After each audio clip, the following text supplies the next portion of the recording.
لیکن ظلم اس پر یہ ہے کہ مخالفین اور معاندین احمدیت آپ علیہ السلام کی وفات کے بارے میں طرح طرح کی لغو اور جھوٹی باتوں کو مشہور کرتے ہیں. آپ سے ہم یہاں پہ یہ پوچھنا چاہتے ہیں کہ اس زمانے کے آخری امام حضرت اقدس مسیح موعود علیہ الصلوۃ والسلام کی وفات کہاں اور کن حالات میں ہوئی؟ صاحب، یہ آپ نے بالکل صحیح فرمایا کہ یہ ایک بڑا ہی اہم سوال ہے جس کو بہت بڑھا چڑھا کر ہمارے غیر احمدی احباب بہت ہی غلیظ اور رقیق قسم کے الفاظ استعمال کرتے ہوئے بیان کرتے ہیں، اور بلا وجہ ایک ایسی بات بیان کرتے ہیں جو سراسر ظلم اور ناانصافی ہے. اس سوال کے بنیادی طور پر دو حصے ہیں. ایک تو یہ کہا جاتا ہے کہ آپ کی وفات کس جگہ پر ہوئی. یہ لوگ جو الزام لگانے والے ہیں، اعتراض کرنے والے ہیں، ہر قسم کی شرافت کی بات کو چھوڑتے ہوئے اپنی طرف سے بنا کر بیان کرتے ہیں کہ ان کی وفات نعوذ باللہ بیت الخلا میں ہوئی. اب سوال یہ ہے کہ اس اعتراض کا اور اس الزام کا اور اس بہتان کا کیا ان کے پاس کوئی جواب ہے؟ کیا اس کے پاس کوئی ثبوت ہے؟ کیا کوئی گواہ ہے جو یہ کہہ سکے کہ واقعی ایسی بات ہوئی ہے؟ حقیقت یہ ہے کہ ہم یعنی اپنے جذبات پر قابو رکھتے ہوئے کہ ہماری زبان سے کوئی سخت لفظ نہ بیان ہو. میں یہ کہنا چاہتا ہوں کہ حقیقت میں یہ ایسا افطرا ہے جس کی کوئی بھی بنیاد نہیں. ایک ایسا الزام ہے جس کا دنیا میں کوئی بھی عینی شاہد اور گواہ نہیں ہو سکتا. کوئی نہیں کہہ سکتا اور کبھی نہیں کہہ سکے گا کہ یہ بات امر واقع ہے. حقیقت یہ ہے کہ حضرت مسیح پاک علیہ الصلوۃ والسلام کی وصال کے موقع پر جو عینی گواہ تھے، آپ کے خاندان کے افراد اور آپ پر جانثار کرنے والے اپنے صحابہ کرام، ان سب کی متفقہ یہ شہادت ہے کہ حضرت مسیح موعود علیہ الصلوۃ والسلام کا وصال اپنے بستر پر ہوا. اور اس کے علاوہ کوئی بھی بات جو کہے گا حقیقت میں کلیتاً غلط بیانی ہے. تو اس سے زیادہ کوئی الفاظ میں سخت نہیں کہنا چاہتا، کیونکہ اگر دوسروں کو ہمارے جذبات کا احترام نہیں تو کم از کم ہمیں شرافت کی زبان میں کوئی ایسی بات نہیں کہنی چاہیے جو ان کے لیے دل آزاری کا موجب ہو. لیکن یہ یاد رکھنا چاہیے کہ جو لوگ پہلے کچھ وقتوں میں اس قسم کی بدزبانیاں کرتے رہے ہیں اور یہ الزام لگاتے رہے ہیں، وہ اللہ تعالیٰ کی پکڑ سے محفوظ نہیں رہے، اور اللہ تعالیٰ کی پکڑ نے ان لوگوں کو پکڑا اور اسی قسم کی سزا ان کو دی گئی جس قسم کی سزا انہوں نے یہاں پر منسوب کرنے کی کوشش کی. تو آئندہ کے لیے بھی لوگوں کے لیے سبق ہے کہ غلط بات تو اللہ تعالیٰ کو پسندیدہ نہیں. جھوٹ سب سے زیادہ ذلیل گند ہے جو کبھی انسان کوئی کھا سکتا ہے. اس لیے اس قسم کی بات سے اجتناب کرنا چاہیے جو کلیتاً بے بنیاد اور سراسر بہتان پر مبنی ہے. یہ تو اس کا پہلا حصہ ہے. حضرت مسیح موعود علیہ السلام کے بارے میں جیسا آپ نے فرمایا بالکل ٹھیک کہ زندگی کے آخری لمحے تک آپ خدمت دین میں مصروف رہے. آپ نے آخری کتاب پیغام صلح لکھی ہے، جو آخری کتاب تھی وہ اس عرصے میں آپ نے لکھی. پھر اس کے بعد وفات سے ایک دن پہلے بھی آپ نے لاہور کے روسا کے سامنے پیغام حق پہنچایا. آپ کی اس وقت تک مصروفیت رہی. اس انتہائی دن رات کی مصروفیت کے نتیجے میں جو لوگ صاحب تجربہ ہیں یا میڈیکل امور سے واقفیت رکھتے ہیں وہ جانتے ہیں کہ انسان کو اس کے سلسلے میں اس کے نتیجے میں انتہائی کمزوری ہو جاتی ہے،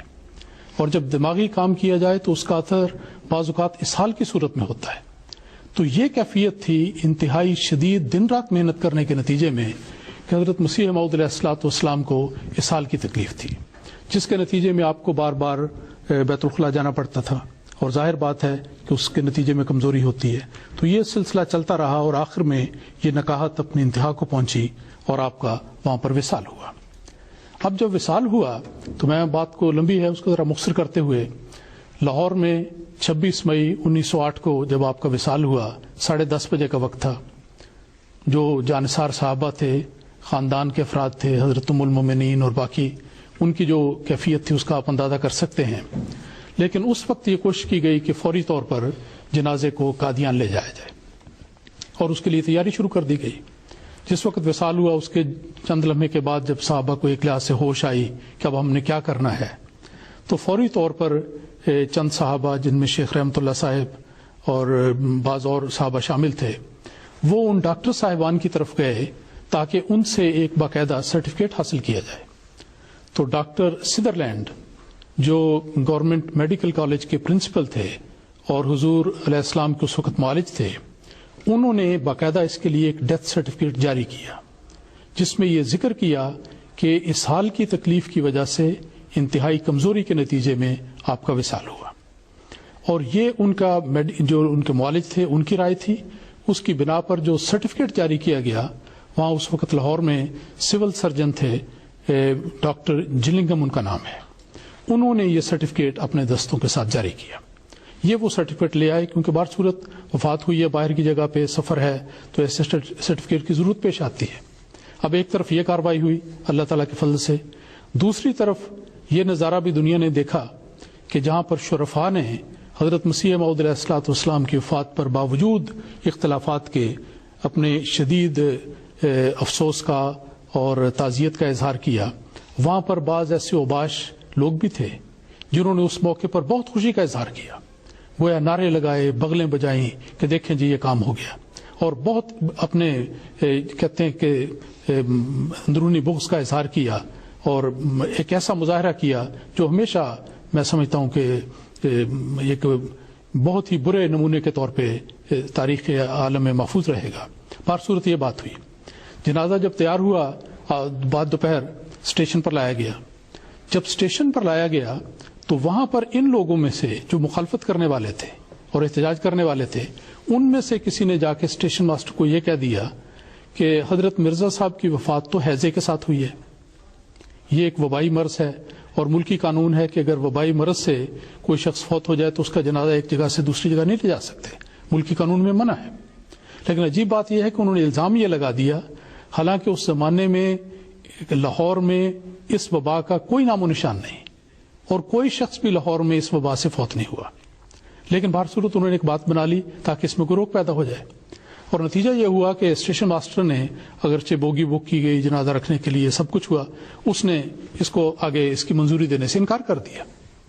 اس نے کہا کہ مجھے تو یہ اطلاع ملی ہے۔ اب یہ ہے اللہ تعالیٰ کے کام کہ جو ہی جب ان لوگوں کی طرف سے اعتراض ہوا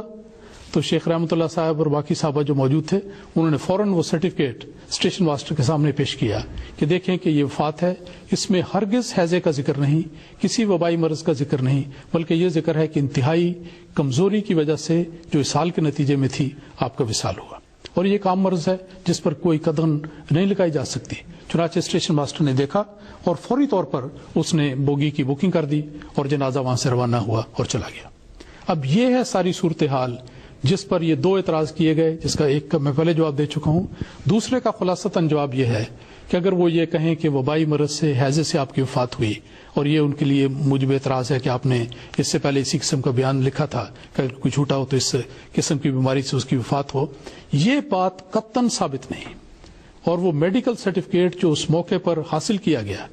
جو جماعت کے ریکارڈ میں موجود ہوتا ہے اور اسی کا حوالہ دیا گیا اور اسٹیشن ماسٹر کو دکھایا گیا، وہ اس بات کا ثبوت ہے کہ آپ کی وفات ہرگز اس وبائی مرض سے نہیں ہوئی، اور پھر اس کے بعد آپ کا جنازہ باقاعدہ ریلوے کے قوانین کے مطابق بک ہو کر لاہور سے امرتسر سے بٹالے تک ٹرین میں گیا۔ یہ واقعہ اپنی ذات میں ثابت کرتا ہے کہ یہ مخالفانہ الزام ہے جس کی ہرگز کوئی حقیقت اور کوئی بنیاد نہیں۔ جی بالکل ٹھیک ہے امام صاحب،